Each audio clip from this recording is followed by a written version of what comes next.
The air changed before anything else did. It thickened like oil in your lungs.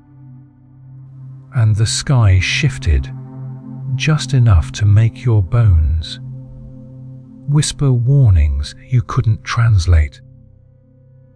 Somewhere out there, between the ticking of a hidden clock and the creak of a door no one opened, a stranger stepped toward you, dragging behind them not a cloak, but a storm wound in silence. You didn't hear them at first, but the crows did. They abandoned the trees in spirals, black wings smearing the sky like ink spilled on a prophecy. Shadows began crawling in places where they shouldn't, reaching past the corners of your room, curling around your name as though it owed them something old and forgotten. It wasn't fear you felt. It was recognition. A spiritual echo in your marrow, older than your breath, reminding you that not all visitors arrive with form. This one moved through dimension, through memory, through pain buried so deeply even your prayers never found it. Like this video for God's protection. 3 nights ago, you dreamt of fire with no smoke. The dream left ashes in your mouth, though nothing in your home burned. That was the beginning, the thinning of the veil, the trembling of the unseen gate that swings open only when heaven is no longer patient. You have 48 hours, and the clock began before you noticed. God says this is not a warning. It's a reckoning disguised as arrival. What's coming toward you isn't entirely human, and it's not entirely foreign either. It's been here before, clothed in other faces, speaking with mouths you once kissed or feared. The animals feel it. The mirrors flicker when you pass. The wind repeats your name in the rustling leaves, not as a call, but as a countdown. You can feel it now, can't you? The slow approach of something sacred but untamed.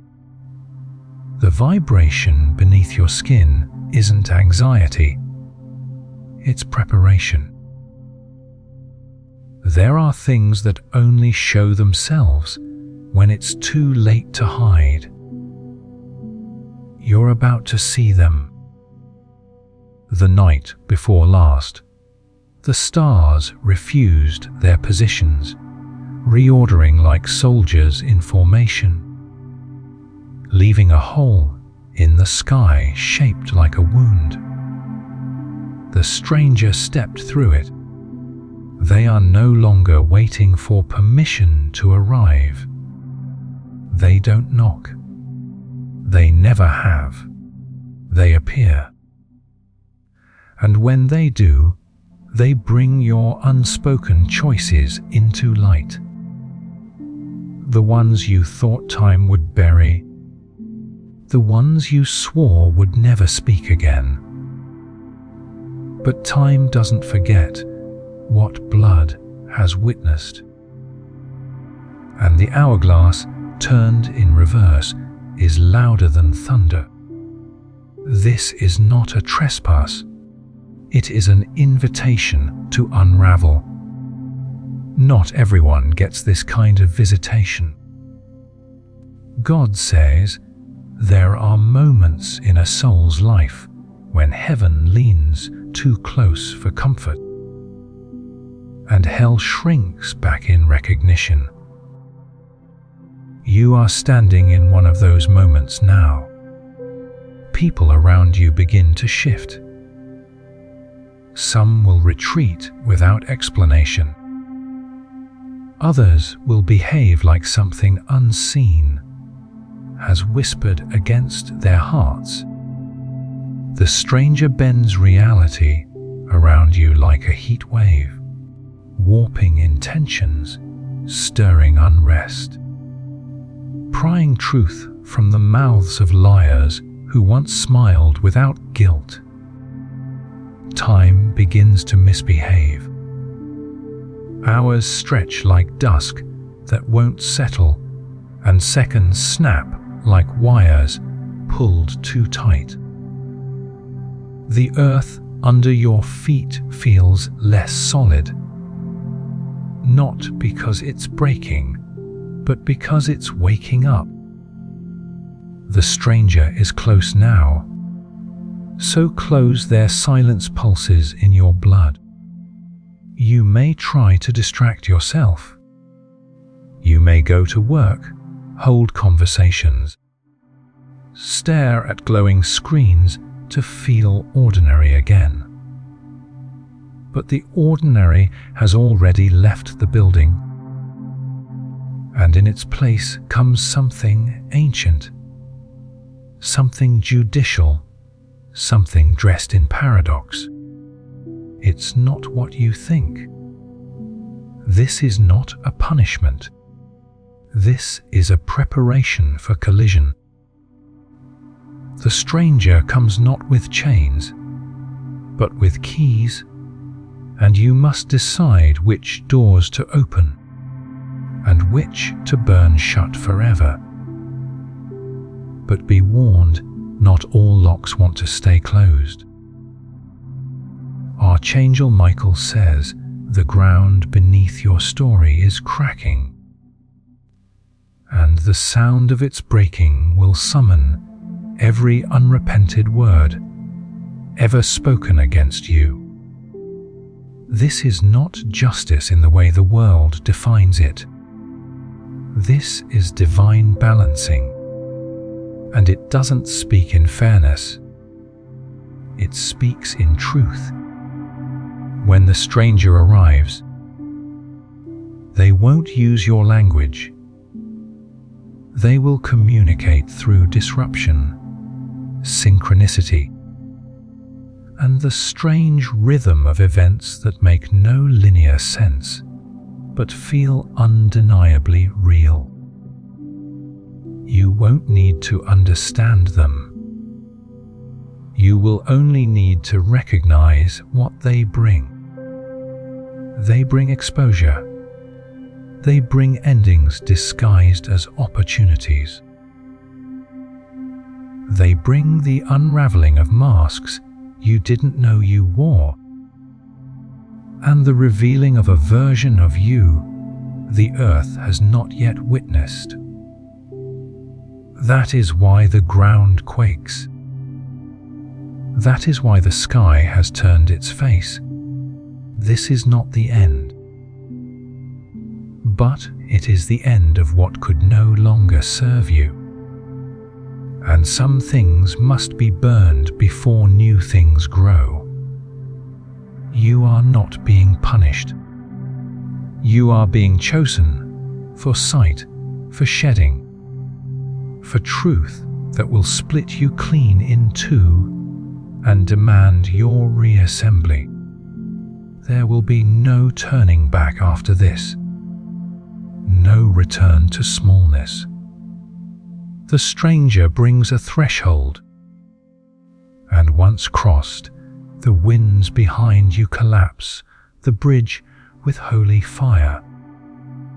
You will not be able to crawl back to who you were. The soul's evolution does not allow regress. So listen, feel. Let the tremors guide you. The stranger is almost here. They move through clocks, through dreams, through accidental touches and painful memories suddenly resurfacing. They are a test, a catalyst, a sword hidden in a whisper. And they are bringing the next version of your name with them. You will be asked to let go of something you thought was permanent. You will be asked to face the thing you swore you buried deep enough. But none of it is to destroy you. It is to prepare you for the divine moment when everything fake is torn away and only the sacred remains. That moment is coming, and it comes cloaked in footsteps no one else hears. You already know who it is. The name arrives in your mouth without invitation, sour and metallic like blood on a bitten tongue. You don't want it to be them, but the spirit already knows, and your dreams have been whispering their face back to you in fractured pieces. They were close enough to touch your past, to hold your secrets like sacred coins buried under their tongue. But something shifted the moment the stranger began walking toward you. Something old and venomous awakened behind their eyes. They smiled, but it wasn't warmth, it was permission. They've already agreed. Not with words, but in silence, in that soft betrayal of hesitation, when truth could have been spoken, but wasn't. You felt it the last time you saw them, the quiet urgency, the way their eyes darted like hunted things, the fracture in their affection that echoed too loudly to ignore. The betrayal happened in a place you can't point to, and that's what makes it dangerous. It wasn't a blade in your back. It was a door left open while they looked the other way. And through that door, something ancient slipped in. The garden of your trust is no longer whole. Archangel Michael says this betrayal is necessary, not because you deserve pain, but because some masks must fall before the battle can begin. The stranger comes with a mirror, and those around you will either stand in truth or shatter against it. This one will shatter. They were sent to carry your vulnerability into the wrong hands. And they agreed because they thought you were no longer protected. But they miscalculated. They forgot who watches over you when night claws through the curtains and your prayers turn to flame. You were not abandoned. You were hidden. But now the covering is lifting, and with it comes the unveiling of every lie told in your name, every manipulation sown into your peace. The garden is bleeding, and the soil is speaking. You may try to reason it away. You may try to remember their better days, the love you thought was mutual, the way they once stood between you and harm. But that version of them died quietly long ago, and what remains is a shadow, hoping you won't notice the void in its eyes. They've been speaking in circles, giving half-truths, holding their phone too tightly, watching your words with the tension of someone preparing for their story to collapse. And when it does, they'll pretend to be surprised, but their spirit already knows what it has allowed. This is not the first time they've sold you, just the most significant. In smaller ways, they've done it before, offering your name for comfort, offering your story for validation, offering your loyalty for access. This time, it's costlier. This time, the betrayal opens a gate.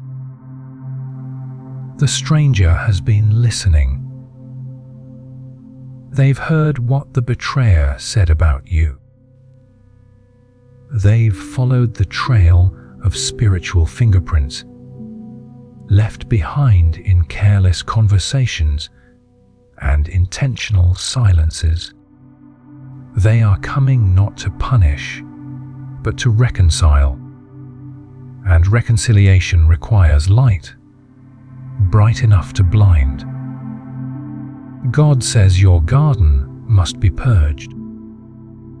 Not everything planted there was planted by you, and not everything growing serves your future. There are weeds wearing the faces of friends, roots coiled around your ankles, promising stability while siphoning your strength. The betrayer is not your enemy, but they are no longer your ally. They have chosen their side by doing nothing when action was demanded, by holding silence like a weapon, by walking you into the lion's mouth while promising safety. This section of your life ends with exposure. The whisper turns into a roar. Their name is spoken aloud in spaces where angels stand guard. And when it's spoken, there will be no more shadows for them to hide in. The pain will be sharp, but it will be brief. You are not being abandoned, you are being preserved. Some forms of protection look like people walking away before the stranger arrives, so they don't become casualties of a war they started in your name. You must not cling. You must not chase. The betrayal is final, and its fruit is already rotting. Let the dead bury their dead. Your spirit is being called to a place where only truth survives. The betrayal is not the climax. It is the setup. It is the moment the serpent enters the garden, not to strike you, but to reveal who has been feeding it. And once revealed, there can be no return to innocence, only revelation, only choice. The betrayer will come to you again. They will wrap their apology in confusion, in justification, in the scent of shared memories. But the stranger will be near then, and your soul will know the difference between memory and manipulation. There is no room for sentiment now. The path forward is holy ground, and it cannot be walked with those who carry deception like perfume. You are being summoned to a fire where only the gold of your soul can survive. Let everything else burn. Archangel Michael says your silence is over. The betrayal was the final sign. The sword has been drawn, not to harm, but to divide. To cut away what pretends to love, but poisons in secret. The stranger does not come for the betrayer. They come for you. And they are coming quickly.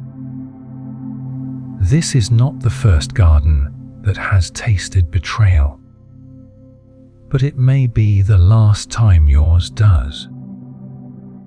The betrayer stands beneath a tree that once gave you fruit. It now bears nothing but memory, and in 48 hours that tree will be struck by lightning, not to punish, to end. They're here. Not fully, not yet.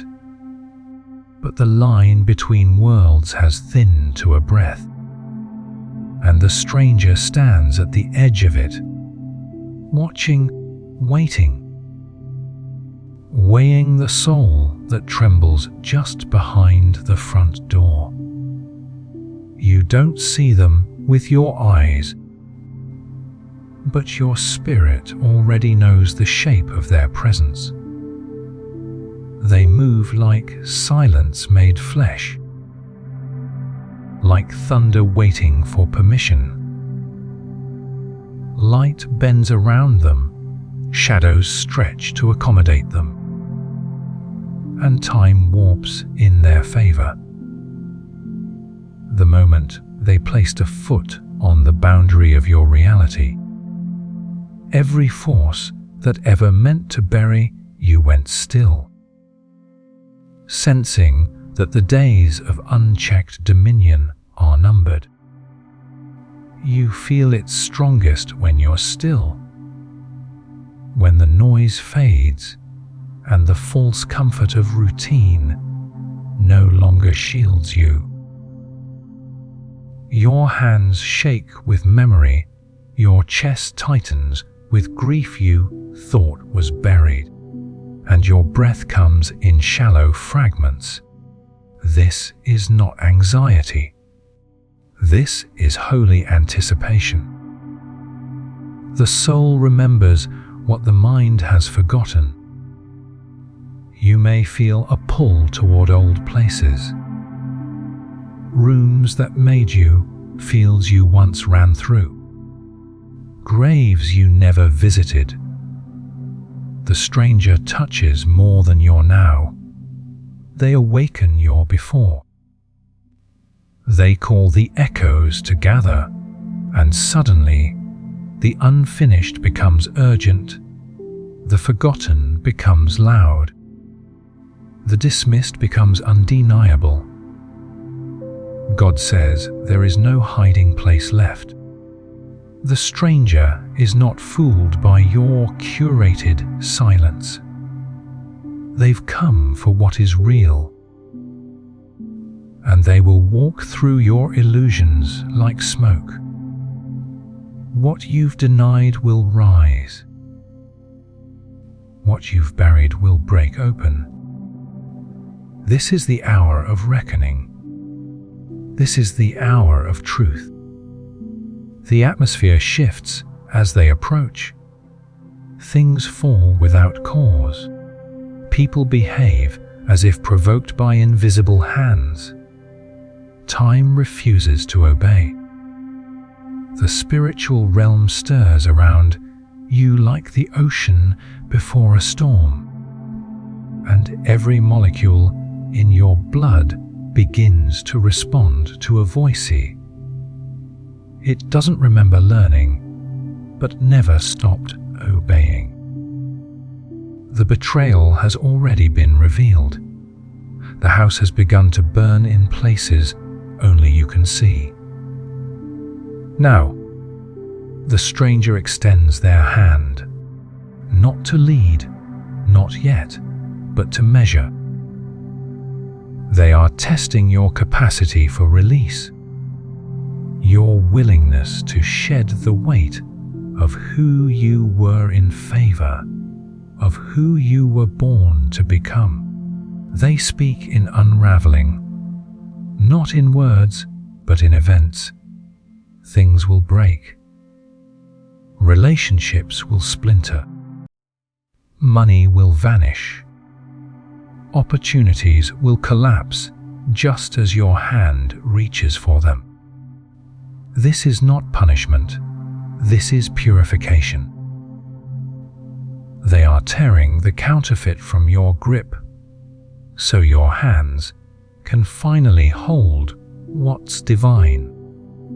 Archangel Michael says the war above you is already raging. What you are seeing now are the tremors of heaven's roar, lightning breaking patterns, angels pulling swords, devils losing contracts. The stranger walks with this authority. They have not come to comfort your ego. They have come to ignite your transformation. You'll find it harder to lie to yourself now. The usual excuses ring hollow. The old distractions lose flavor. The addictions begin to rebel, refusing to numb you the way they used to. Even your body joins the rebellion. Sleep eludes you. Appetite shifts. The air feels charged with something you can't name. This is the stripping, the sacred disrobing, the final hour before everything artificial in your life collapses under the weight of its own deception. You will be asked to stand bare before the fire and say, "Yes, I'm ready." Not because you feel strong, but because strength is a result of surrender. You may weep, you may rage, you may collapse in moments of private panic, wondering if you've imagined all of it. But then the light will flicker again. The air will shift, and something inside you, older than your fear, will whisper, "They're still coming."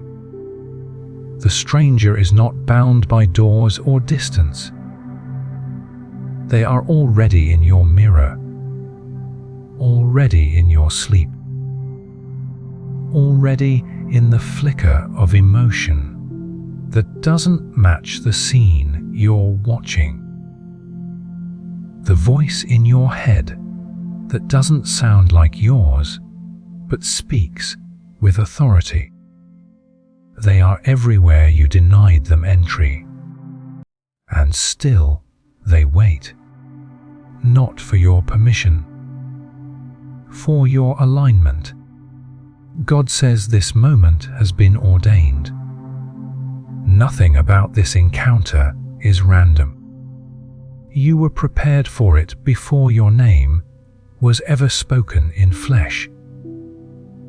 Every heartbreak, every detour, every collapse was part of the staging ground for this intersection of heaven and flesh.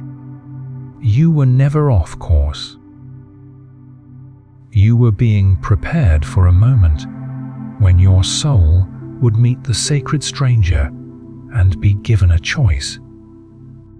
Evolve or evaporate, rise or rot, become or be consumed. There is no middle ground now. That space has already vanished behind you. The stranger brings truth like a blade, not to harm, but to divide, to separate light from shadow, calling each by its true name. And when they call your name, you will feel something ancient in you stand at attention. This is not a possession, it is a coronation. But every crowning comes with fire. Every ascent requires a death, not of your body, but of the false self you built to survive, what they did to you. The stranger cannot crown who you pretend to be. Only who you are, bare, trembling, unedited. You may feel the earth move beneath your feet. You may hear the walls groan in the middle of the night.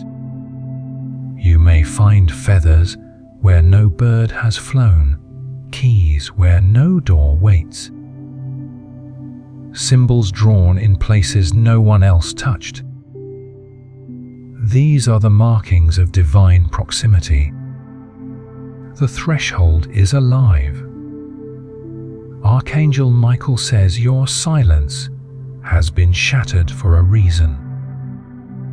The stranger walks with heavenly authority and hell-torn mercy. What they touch breaks, and what breaks is healed in forms more powerful than before. This is the moment before the storm splits open. The sky holds its breath. The earth sways in anticipation. And you, the vessel of this divine interruption, stand at the edge of who you were and who you will never be again. Let the stranger touch the threshold. Let the veil thin. Let the holy wind begin to howl through every corridor of your soul. The house has confessed. The betrayer has been marked. Now, only you remain. It is your turn to speak, not in words, but in yes.